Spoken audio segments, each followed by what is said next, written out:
The president of Ukraine made another loud statement, which in fact admitted that the Kiev regime had unleashed a war. In an interview with Der Spiegel, Zelensky said that he had made his own decisions to abandon the implementation of the Minsk agreements, of which he informed Macron and Merkel. He allegedly did not notice a desire to preserve the independence of Ukraine in the agreements signed by the Kiev regime and approved by the UN Security Council. In their turn, according to Zelensky, his Western partners primarily wanted to satisfy Russia's appetite a little at the expense of Ukraine. Kiev acknowledged that it had always perceived the Minsk agreements as having been imposed and did not lead to any settlement. Zelensky's statements are nothing more than an attempt to whitewash his European partners, whose reputation has suffered after recognizing their long-term militant policies aimed against Russia. In December of 2022, Merkel said that the Minsk agreements were needed to strengthen Ukraine. Former French President François Hollande agreed that the agreements temporarily stopped the offensive of the Russians. Secretary of the National Security and Defense Council of Ukraine later confirmed that there was a program to prepare the population for war.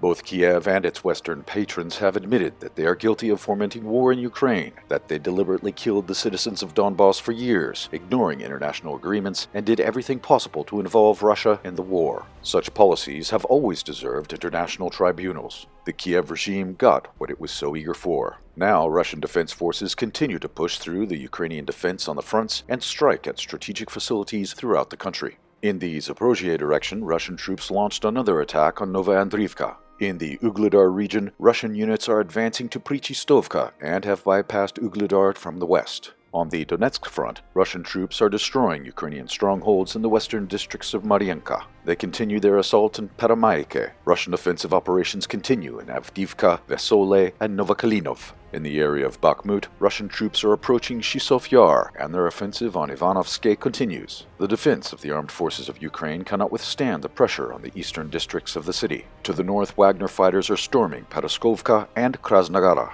PMCs are also advancing towards Fedorovka. In the Strabilska direction, Russian troops stormed the village of Sinkavka. Near Krasny Liman, fighting is ongoing in the area of Zhirovka.